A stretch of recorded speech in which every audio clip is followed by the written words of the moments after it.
வணக்கம் நலம் தானா வீவர்ஸ். இப்போ இன்றைக்கி பச்சரிசி உளுந்து வச்சு இன்ஸ்டன்ட் தோசை செய்ய போகிறோம். பச்சரிசி ஒரு பங்கு எடுத்துக்கிட்டோம்னா அதில் வந்து அரை பங்கு வெந்தயம் எடுத்துக்கணும். உளுந்தம்பருப்பு. இதை வந்து ஒரு குறைஞ்சது 4 மணி நேரம் ரெண்டையும் தனித்தனியாக ஊற வச்சிடணும். கழுவிட்டு உளுந்து 1 மணி நேரம் ஊறினா போதும். ஓஹோ, உளுந்து ஆமாம் சொல்கிறாப்புல சீக்கிரம் ஊறிடும். பச்சரிசி மட்டும் ஒரு 4 மணி நேரம் ஊற வச்சிடணும். அப்போ தான் நல்லா கொஞ்சம் நைஸாக அரைப்படும். நல்லா ஊறி இருக்கிறதுனால வேகிறதும் சீக்கிரமாக வெந்துடும். இதை வந்து இதில் வந்து ஜீரகம், மிளகு, உப்பு போட்டு கொஞ்சம் கோர்ஸாக அரைச்சிக்கணும். இப்போ இதில் தண்ணி எடுத்துருங்க போட்டு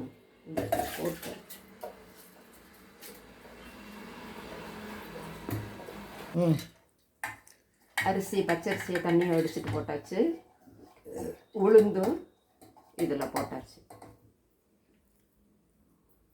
இதில் மிளகு, ஜீரகம் 1 ஸ்பூன், சின்ன ஸ்பூன், மிளகும் ஒரு சின்ன ஸ்பூனு 1 ஸ்பூன் போட்டு உப்பு.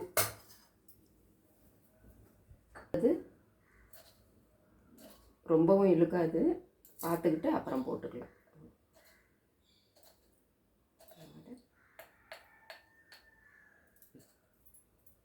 இப்போ இதை தண்ணி ஊற்றி கொஞ்சம் அரைச்சிக்கிட்டு வர்றதை காமிக்கிறேன் நான்.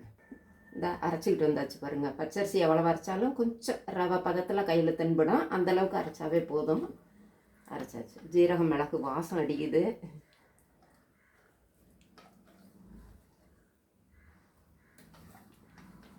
நல்லா 4 மணி நேரம் ஊறினதுனால வேற சீக்கிரமாகவும் அரைப்பட்டுருச்சு. இதில் இப்போ கொஞ்சம் தண்ணி ஊற்றி அப்படியே மிக்சியில் அடி அடித்து இதில் கலந்துக்கிட்டோம்னா சரியாக இருக்கும்.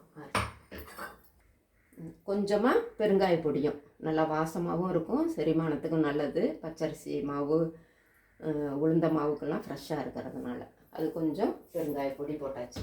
இப்போ இதுக்கு தொட்டு கலக்கி விட்டுருங்க.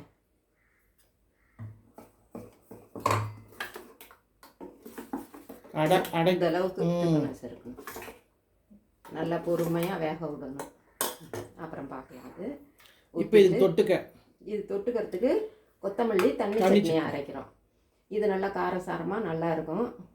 கொத்தமல்லி நல்லா நல்லா கழுவிடணும். கழுவிட்டு 1 2 அரிஞ்சு நல்லா ஒரு பிடிச்ச பொடி எடுத்துக்கணும். இதில் 2 பச்சை மிளகாய், 2 பல்லு மீடியம் பல்லு பூண்டு, சின்ன வெங்காயம் ஒரு சின்னதாக 4 5 வச்சுருக்கேன், கொஞ்சம் புளி, உப்பு இதெல்லாம் போட்டு இதில் அரைச்சி தேங்காய் போட்டுக்கிறவங்க போட்டுக்கலாம். வேணுமா வேண்டாம் போடுறதில்ல. நல்லா அது போட்டோம்னா கொஞ்சம் காரம் அடங்கிடும். இது மட்டும் போட்டு அரைச்சி எடுத்துக்கிட்டு வந்துடுறேன். இந்த பாருங்க அரைச்சாச்சு. இந்த தண்ணி சட்னி இப்போ அது தாளிக்கிறாங்க. இந்த இங்கே இருக்கு பாரு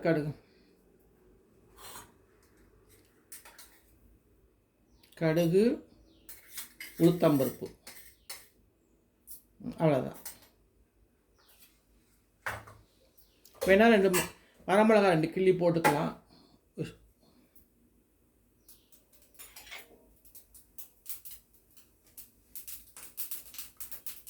பாருங்கள் நல்லா பொரிஞ்சிருச்சு.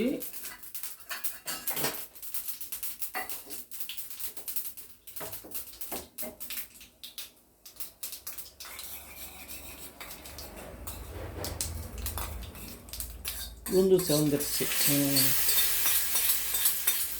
அவ்வளோதான். அப்படியே மூடி வச்சிட்டோம்னா அந்த எண்ணெய் வாசம்லாம் அப்படியே உள்ளே இறங்கிடும். இப்போ நம்ம தோசை ஊற்றலாம். இதில் வேணும்னா தேங்காய் பல்லாக போட்டுக்கலாம் உங்களுக்கு வேணும்னா.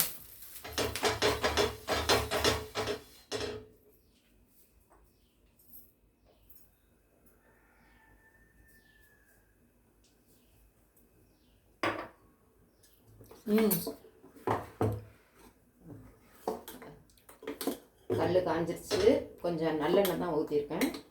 இதை ஒரு கரண்டி மோந்து ஊற்றி ரொம்ப தேய்க்கணும் இல்லை, அடை மாதிரி. அவ்வளோதான், போதும். மூடி வச்சிடலாம். மூடி வச்சோம்னா நல்லா வேகும்.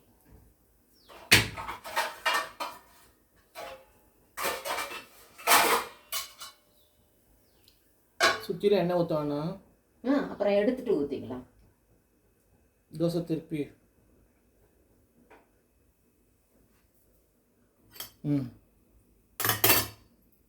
எண்ணெய் கொஞ்சம் மேலேயும் சைட்லேயும் ஊற்றி எடுக்கணும். வெந்துருச்சு. நல்லா மூடி வைக்கணும். சீக்கிரமாக வெந்துருச்சு. நல்லா இப்படி தோசை கரண்டியில் தொடையிலேயே கொஞ்சம் சாஃப்ட்னஸ் தெரியுது. வாசம் இந்த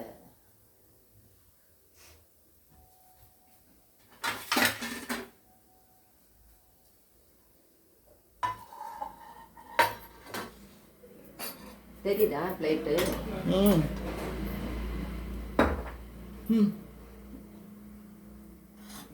இந்த தோசை வச்சு இந்த சட்னியை வச்சு தொட்டு சாப்பிட்டோம்னா நல்லாயிருக்கும். இன்ஸ்டன்ட் தோசை தான். அதாவது மாவு இல்லைங்கிறப்ப இது மாதிரி செஞ்சு சாப்பிட்லாம். ஹெல்த்தும் கூட. நீங்களும் இது மாதிரி செஞ்சு பாருங்கள். நலம் தானா சேனலுக்கு சப்ஸ்கிரைப் பண்ணுங்கள். பெல் பட்டனை ப்ரெஸ் பண்ணுங்கள். வேறு ஒரு வீடியோவில் பார்க்கலாம். இது நல்லா பொறுமையாக வேக விட்டு எடுத்து வச்சோம்னா நல்லா வெந்திருக்கும். வேறு ஒரு வீடியோவில் பார்க்கலாம். தேங்க்யூ.